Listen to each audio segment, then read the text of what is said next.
numéro de l'histoire des Juifs de France ce matin, toujours en compagnie de Christophe Dard comme tous les jours. Et Christophe, nous sommes toujours pendant la Seconde Guerre mondiale, période tragique pour les Juifs, on le sait. Et si certains épisodes de cette sombre époque sont connus, et bien d'autres le sont un petit peu moins. Et ce sont justement ces événements peu abordés encore aujourd'hui dans les livres d'histoire que nous essayons de mettre en lumière. C'est le cas de la vague d'attentats qui a frappé les synagogues dans toute la France au cours de l'année 1941 et notamment à Paris.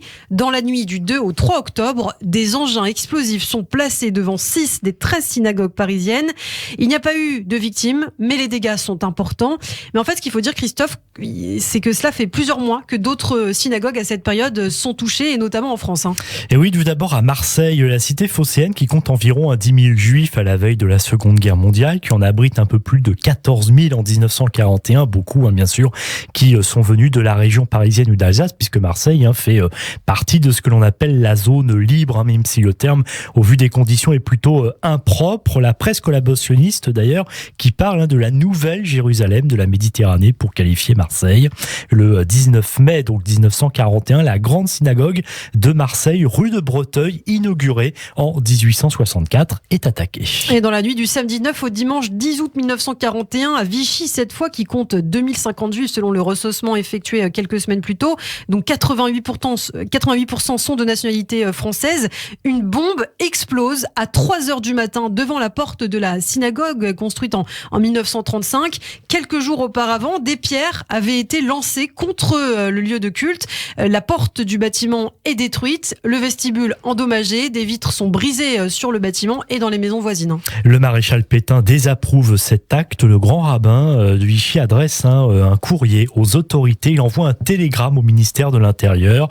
Ému, indigné, flétri, actes criminels répétés et contre-mesures seront prises empêchant nouveau sacrilège. Dans cette affaire, 13 hommes de 18 à 26 ans sont arrêtés. Ils sont condamnés à des peines de prison de 2 mois avec sursis à 6 mois ferme pour celui qui apparaît comme le chef du groupe qui revendique son antisémitisme lors du procès.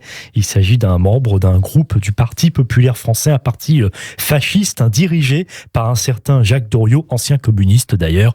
4 seront relaxés. Dans la nuit du jeudi 2 au vendredi 3 octobre à Paris, entre 2 et 4 heures du matin, lendemain de Yom Kippour, plusieurs synagogues parisiennes sont touchées par des explosions. Des charges explosives de 5 à 15 kilos sont placées aux portes des lieux de culte. Oui, exactement. Dans l'ordre chronologique de leur construction et de leur inauguration, voici donc ces synagogues qui ont été attaquées. D'abord, la synagogue Nazareth dans le 3e arrondissement, inaugurée en 1852 au rite ashkénaze. Le compositeur d'ailleurs Jacques Offenbach, à son arrivée à Paris, avait été chargé quelques années plus tôt avec son frère de la formation et de la direction du chœur. Cette synagogue-là, donc de Nazareth, est la résidence des grands rabbins de France et des grands rabbins de Paris jusqu'à la construction en 1875 de la grande synagogue de Paris, rue de la Victoire. Et justement, cette grande synagogue, dans le 9e, elle aussi donc a été touchée dans cette nuit du 2 au 3 octobre 1941. Alors pour la petite histoire, pour rappel, elle avait été conçue dans un style néo-byzantin, inaugurée en 1874 et ouverte au culte l'année suivante. Vous le savez, c'est là que les grands rabbins de France officient, que les grandes cérémonies se déroulent,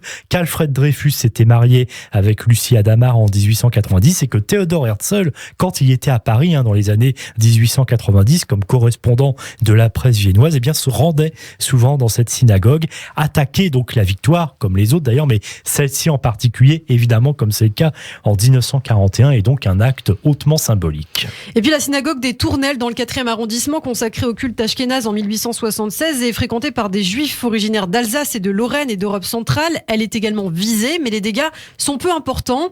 En revanche, les dégâts sont importants à la synagogue de la rue Copernic. On est là dans le 16e arrondissement. La synagogue de l'Union libérale israélite de France, créée en 1907, la première synagogue libérale française. La façade et 2 petites salles entre la façade et la salle de culte sont détruites. D'ailleurs, je pense que vous y avez déjà été, Ilana. Elle est très différente, bien sûr, des autres, avec une architecture beaucoup plus moderne. D'ailleurs, vous aurez peut-être noté, hasard tragique du calendrier, que donc cet attentat, cette pose de bombe a eu lieu dans la nuit du 2 au 3 octobre 1941. Et bien, 39 ans plus tard, la synagogue de la rue Copernic, le 3 octobre 1980, cette fois, il y aura ce terrible attentat. Enfin, dernière synagogue touchée, donc là, je reviens évidemment en 1941, et bien, c'est la plus récente, c'est celle de la rue Saint-Isidore dans le 18 18e arrondissement. Ce n'est pas la plus connue.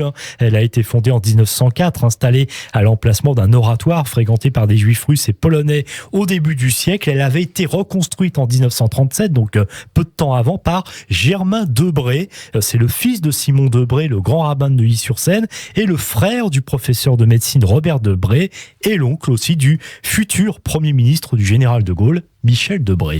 Alors, une seule synagogue est épargnée malgré une charge de 2 bidons d'explosifs liquides. C'est celle de la rue Pavée dans le 4e arrondissement. Le bâtiment avait été réalisé en 1913 par l'architecte Hector Guimard. Hector Guimard, ça vous dit sans doute quelque chose car c'est le maître parisien de l'Art Nouveau. Vous savez, Ilana, c'est celui qui avait conçu les stations de métro. Ces stations de métro originales très justement Art Nouveau. Certaines d'ailleurs existent toujours. Je crois qu'elles sont d'ailleurs classées. Le lieu de culte donc a été inauguré, donc cette synagogue de la rue Pavée en 1914 pour une association issue de sociétés israéliennes orthodoxes d'origine russe et l'Agudas Arekilos, ce qui témoigne d'ailleurs de l'arrivée massive, il faut le rappeler, d'immigrés d'Europe de l'Est au début du XXe siècle en France. On en a beaucoup parlé. La construction est en pierre agglomérée creuse sur armature en béton armé. Ça explique peut-être que les charges n'ont pas pu exploser ou du moins faire beaucoup de dégâts. Selon les nazis, plusieurs Français et 2 personnes appartenant à la Wehrmacht ont été blessés lors des explosions. Un garage de l'armée allemande et une maison d'habitation où loge un grand nombre de femmes ont subi de graves détériorations. Presque toutes les vitres ont été détruites. Oui, et dans leur rapport, l'armée allemande, évidemment, se fiche que ce soit les synagogues, évidemment, qui soient attaquées. Ce qui les importe, c'est qu'effectivement, autour, il y a eu des victimes, notamment donc de la Wehrmacht. Ces explosions et ces dégâts, d'ailleurs, en fait, qui finalement ne suscitent pas d'émotion particulière. Je vous lis d'ailleurs ce rapport des renseignements généraux le lendemain de ces attaques. L'annonce des attentats commis contre les synagogues n'a causé dans le public ni surprise, dit émoi.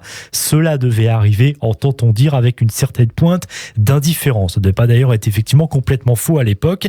Les protestations donc sont très rares, notamment côté catholique d'ailleurs, où les condamnations sont quasi absentes. On peut quand même citer ce soutien du cardinal de Toulouse au grand rabbin de la Ville Rose, Moïse Kassorla, originaire de Yougoslavie, qui officie depuis 3 ans à la synagogue Palapra.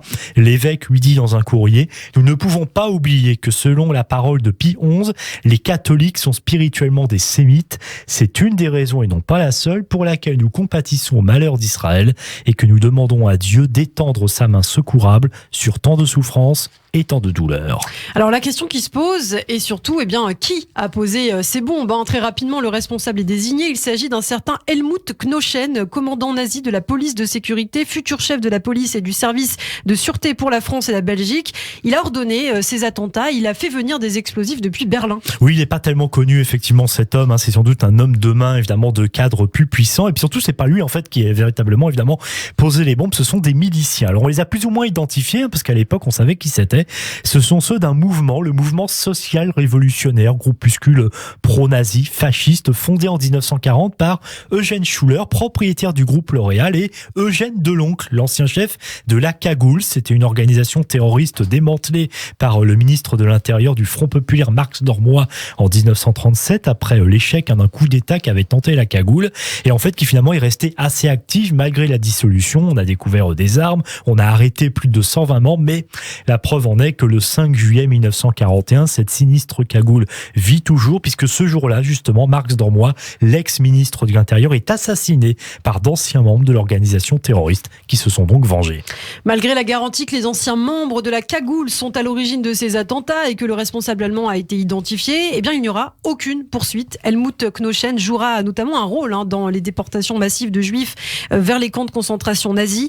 Emprisonné après-guerre, il est libéré en 1962. Il meurt en 2003 à 93 ans. Oui, il a vécu 40 ans tout à fait tranquillement. Il a pu refaire sa vie. Quant à Eugène Deloncle, là, c'est pas le même destin. Vous le savez, comme certains collaborationnistes, il sent que le vent tourne à partir de 1943. Il tente même de se rapprocher des opposants à Hitler, mais du coup, ses anciens alliés, évidemment, le soupçonnent de jouer un double jeu. Et du coup, il va être éliminé début 1944 par des agents allemands à son domicile parisien. Ordre avait été donné de l'abattre par un certain Helmut Knochen, le commanditaire des poses d'engins explosifs dans les synagogues que nous avons évoquées. Et aujourd'hui encore, des zones d'ombre persistent sur la véritable identité des auteurs de ces explosions qui ont visé des synagogues parisiennes en 1940. 41. Merci beaucoup Christophe et à très bientôt donc pour un nouveau numéro de l'histoire des Juifs de France. Une série à retrouver bien sûr en podcast sur notre site internet radioj.fr, également en vidéo sur notre chaîne YouTube. Christophe, vous restez avec nous dans quelques instants. Le journal, on parle bien sûr de l'actualité en Israël. On y revient, la situation sécuritaire notamment à l'approche du Yom HaZikaron et du Yom Ha'atzmaut. Nous sommes ensemble jusqu'à 9h.